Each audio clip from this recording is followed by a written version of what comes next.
पासवान को बताना पड़ेगा कि जिंदा कौन है। अरे बाबा चौहरमल के वंशज हैं, वो हमसे पूछेंगे कि हम जिंदा कौन है। जो सत्ता के बदले अपने इज्जत और आबरू का सौदा किया करते थे वो हमसे पूछेंगे। नमस्कार, मैं सोनू कुमार, आप देख रहे हैं SK24 न्यूज। इस वक्त हमारी मौजूदगी अभी शेखपुरा में है और हमारे साथ शेखपुरा का युवा नेता और लोक जनशक्ति पार्टी का लेबर सेल का जिला अध्यक्ष उभरता हुआ चेहरा अरविंद पासवान जी हैं। और अभी बिहार में राजनीतिक ज्वलंत मुद्दों पे हिट वेब में चल रही है और जो चेतन आनंद ने चुनौती दिया चिराग पासवान को, उसी पे आज हम लोग चर्चा करेंगे और शेखपुरा विधानसभा पे भी चर्चा होगी, NDA पे भी बात करेंगे हम लोग, तमाम बातें पे बात होगी। SK24 न्यूज में आपका स्वागत है। बहुत बहुत धन्यवाद। कैसे हैं आप? एकदम फर्स्ट क्लास, मस्त है। अभी जो चेतन आनंद ने चिराग पासवान से सवाल कर रहे थे, तो वो NDA का प्रत्याशी है या फिर NDA का प्रवक्ता है? तो ये चेतन आनंद जी को ही पता होगा भाई कि NDA में उनकी भूमिका क्या है। NDA में किस दल से वो प्रवक्ता हैं, राजद से हैं या कि राजद के द्वारा प्रायोजित प्रवक्ता हैं, किनके द्वारा है, आखिर उनकी अस्तित्व है क्या NDA में। दूसरी बात, उन्होंने जो चैलेंज किया है कि अगर जिंदा कौम है तो भाई जिंदा कौम और मुर्दा कौन है, तो इतिहास देखने की, वो पलटने की बारी है। पासवान समाज सदैव जिंदा कौम ही रहा है और आज पूरे विश्व पटल पर जो पासवानों का छाप, पासवानों के स्वामित्व और पासवानों के इतिहास को जीवंत करने का जो नए प्रयोद्धा का नाम श्री चिराग पासवान जी है। पासवान का लड़का जब माथे पर तिलक और कंधे पर गमछा लेकर के निकलता है ना, तो 1 किलोमीटर दूर से ही लोग देख करके पहचान जाते हैं कि पासवान का लड़का आ रहा है। वो भी राजपूत है। अरे तो राजपूत है तो हम भी पासवान हैं। अब पासवान को बताना पड़ेगा कि जिंदा कौन है। अरे बाबा चौहरमल के वंशज हैं, वो हमसे पूछेंगे कि हम जिंदा कौन है। जो सत्ता के बदले अपने इज्जत और आबरू का सौदा किया करते थे वो हमसे पूछेंगे कि हम जिंदा कौन है। राजपूतों का दबदबा द्वापर युग में भी रहा है, महाभारत में भी उनकी गाथाएं लिखी गई है।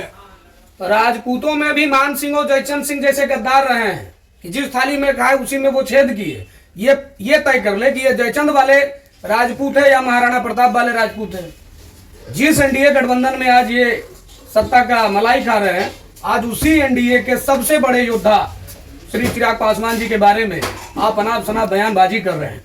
तो आप पहले तय कर लीजिए कि आपके अंदर किस राजपूत का खून है, जयचंद का है या फिर राजा मान सिंह का है या महाराणा प्रताप जैसे योद्धा का खून है।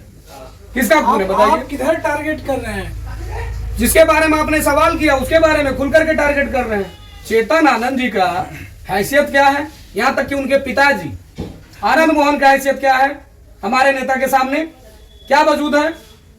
आनंद मोहन बाहुबली नेता कहलाते हैं, उनका जलवा चलता है। अरे कई बाहुबली लोजपा ने जन्म दिया और आज भी लोग हैं।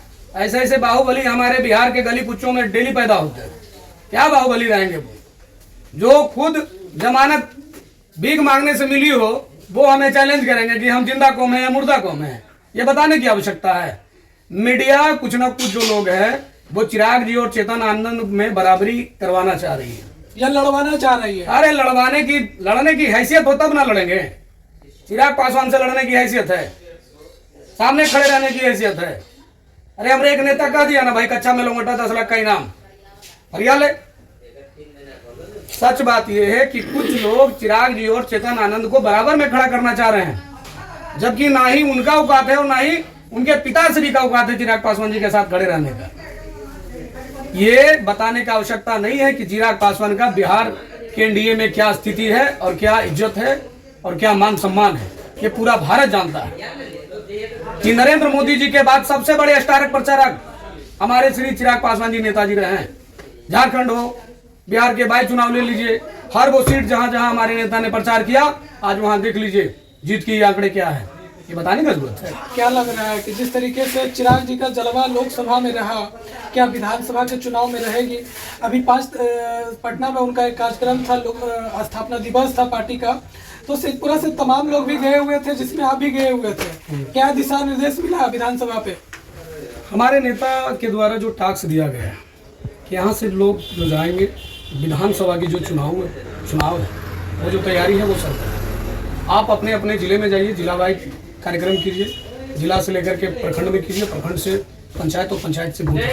लोजपा हर बूथ तक पहुँचनी ही चाहिए। जो लोग इस टास्क को पूरा करें, आज के डेट में हमारा जो पार्टी है लोक जनशक्ति पार्टी, वो जिताऊ पार्टी है और इस पार्टी का टिकट मिल जाना समझ जाइए कि गारंटी है, 100% गारंटी है कि आप चुनाव जीत जाएंगे। अगर शेखपुरा में लोक जनशक्ति पार्टी से टिकट मिलता है तो प्रत्याशी कौन होंगे?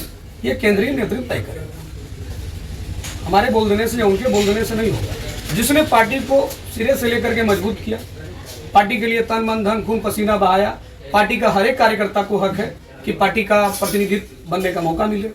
ये पार्टी का शीर्ष नेतृत्व तय करेगा कि टिकट किसको मिलेगा, नहीं मिलेगा। अगर केवल समझ रहे हैं ना, अगर टिकट मिल जाए तो फिर आम कार्यकर्ता का क्या कहा। केंद्रीय नेतृत्व पर हमें भरोसा है कि पार्टी में टिकट जिनको भी मिलेगा वो जिताऊ कैंडिडेट है। पार्टी अपना टिकट इस बार बर्बाद नहीं करेगी। अभी जो चेतन आनंद की बात हो रही थी, चेतन आनंद पे सवाल उठ रहे थे और जो पासवान का जो झूठ है सब एक तरफा हो रहे हैं, एक तरफा होकर सवाल जवाब कर रहे हैं, ये कितना तक सही है? सिर्फ पासवान ही एक तरफ नहीं हो रहे हैं।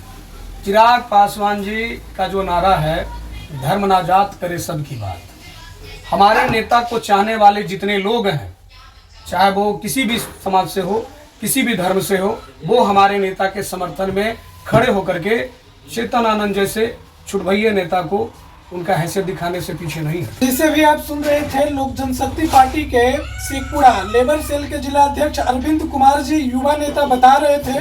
बाकी आप इस वीडियो में देखिए, वीडियो अच्छा लगे तो ज़्यादा से ज़्यादा शेयर कीजिए। जय हिंद।